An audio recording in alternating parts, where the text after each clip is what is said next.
Welcome to the Coast to Coast podcast, brought to you by Play Picks and the Lines, coming to you from the West Coast. Josh Lander, joined by my guy Nate Weitzer on the East Coast. And we're looking at a pretty fun 9-game slate here on Friday as we get the rest of these teams back in action after this All-Star break. In this one, we are taking a look at the Utah Jazz taking on the Dallas Mavericks. Third best record, by the way, as we'll talk about, are the Dallas Mavericks since January 5th or so, 18-6. They're still very hot, really good D. Lots to talk about in this one. Nate's got his great article up on playpicks.com as well with some best bets and player props in there for you. Make sure to like and subscribe to that page. Got 3 game videos up for you today and that player props video, so a little bonus game video. So 4 videos for you today on this big slate. So yeah, like I said, like and subscribe to that page. Check all those out as well. And if you do still need a FanDuel or DraftKings account, head to FDPicks.com or DKPicks.com and find those listings in your area, such as what we've got for tonight. Nate, let's jump into it.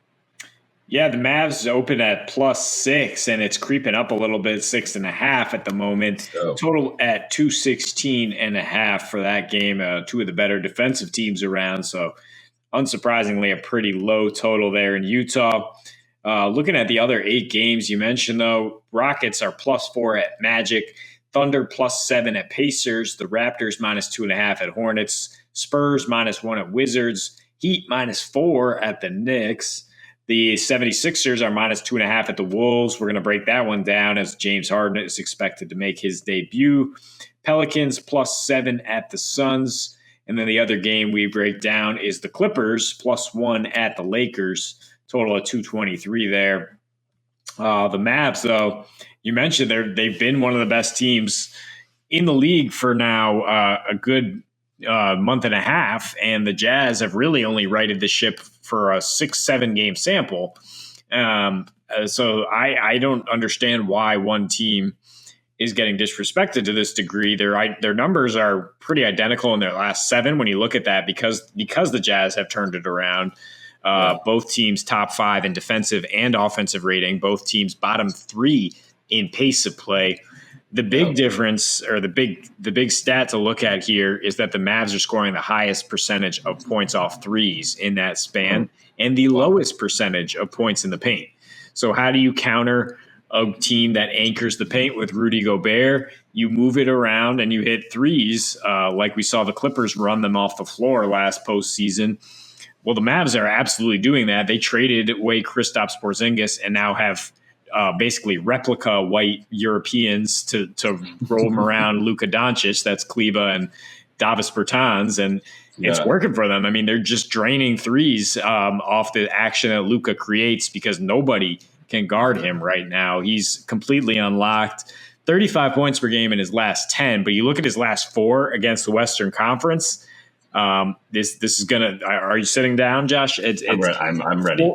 46.3 points per game on a 48.5% usage rate. 2 of those against the Clippers that he just loves to beat up on, but raining threes, 6.3 triples on 13.5 attempts. So shooting, he's shooting 43% from 3 in his last 10 and getting nearly 10 free throw attempts per game. Historically, has not gotten that kind of action against the Jazz, but I think I'm going to throw this out there real quick. Yeah. Luka to be leading scorer at the end of this season, I think he would need to score about like 34 points a game or so, and I think he could probably get there. So just when you throw out the number 46 over that time span, I'm kind of like, that's not insane at really good odds, but please continue. It's not, yeah. The only reason I would be afraid of that is because DeMar DeRozan is also on fire and scoring about 40. So, yeah, in his last 4 meetings, the Jazz have kind of shut that down, not allowed many free throw attempts or threes. But I think, again, this spread is kind of miscast, as in this is the Jazz team of old. It's not. I mean, all season they've been sputtering. They have not covered at home. They have not shown the same defensive prowess that they have in years past. Now they lost Joe Ingles for the season.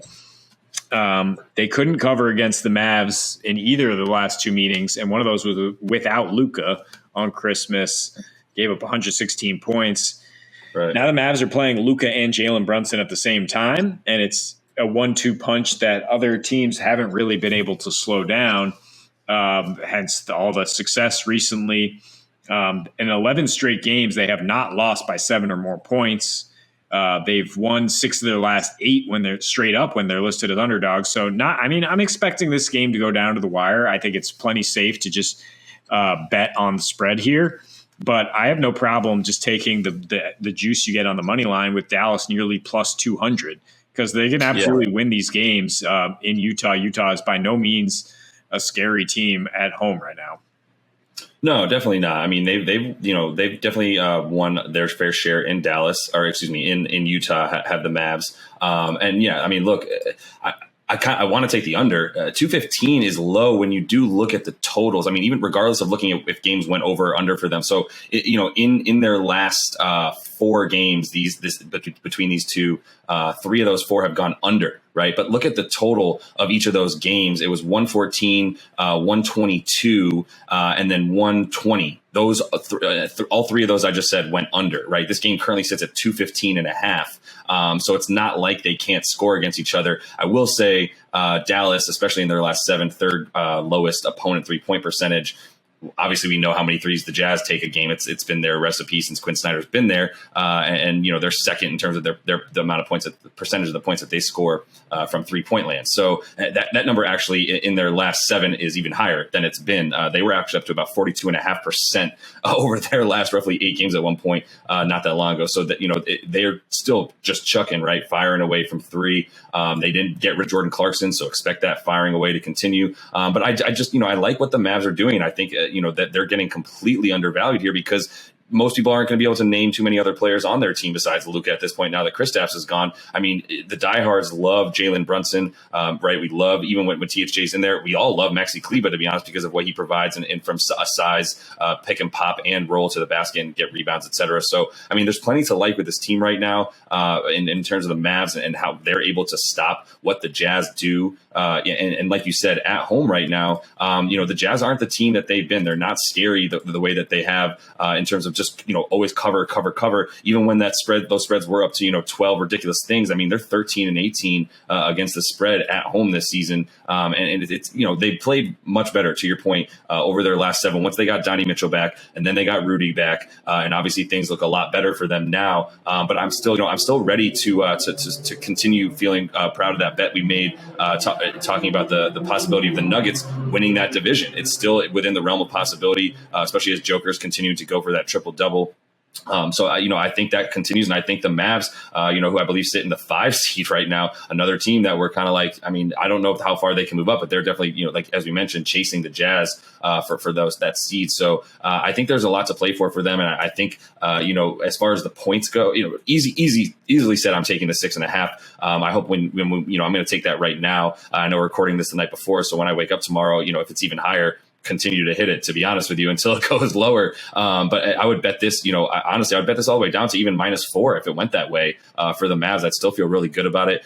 No problem with the money line. And then as that total, I'm going to watch it. I kind of feel like it's going to go up, to be honest with you, just because it's a Jazz team that puts up a ton of points. And then you think Luka is going to be on a primetime stage against the Jazz. I think there might be some thought process there, from the public about going up to that over when they see it as low as 215.5 in the Jazz arena. So I think, I'm going to watch it, see if it continues to rise and try to hit that under. But honestly, if it went down as well and it got below, if it got around the 210 mark or so, that's when I'd start to think about slapping that over.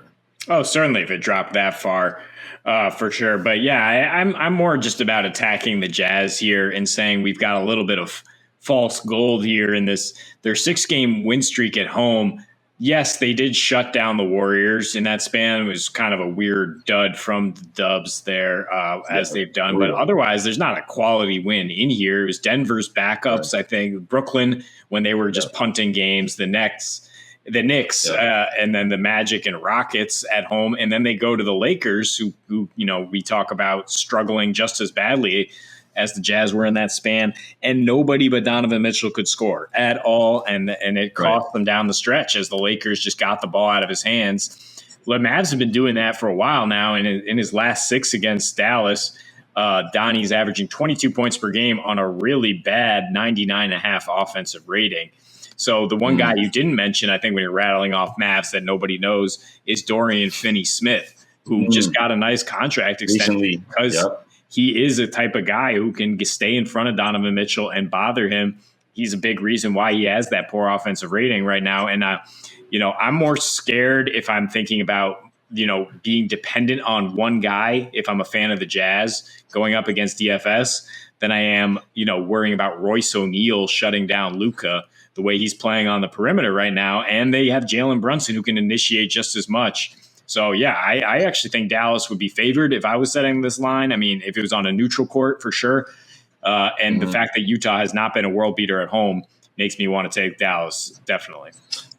One other thing I'll throw at you there, we can't say it enough. Love Dallas. I mean, obviously, it would be so ridiculous if the Jazz just come out and just start, spraying threes. That would be a huge shock, and that's what they would need to do to win this game. So I don't think that's going to happen. That's why feel safe about that Mavs line so high. The last thing I would say is, interestingly, the Mavs, as good as they are on defense, are even better in the second half of games versus the first half. They completely shut you down, outscoring teams in the second half right now, 58-52. They are. So I would consider if there are points in the first half, because actually the Mavs are in the top, they're 11th in scoring in the first half of games this season, yet they just dropped dramatically in the second half.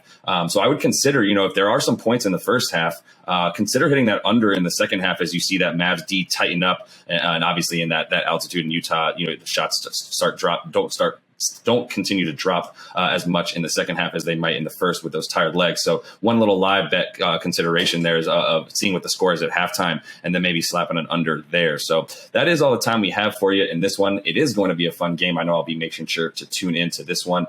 Make sure you are liked and subscribed as well. Got 4 total videos up for you today on a big 9-game Friday night slate, including that player props video. And until we see you next, happy betting.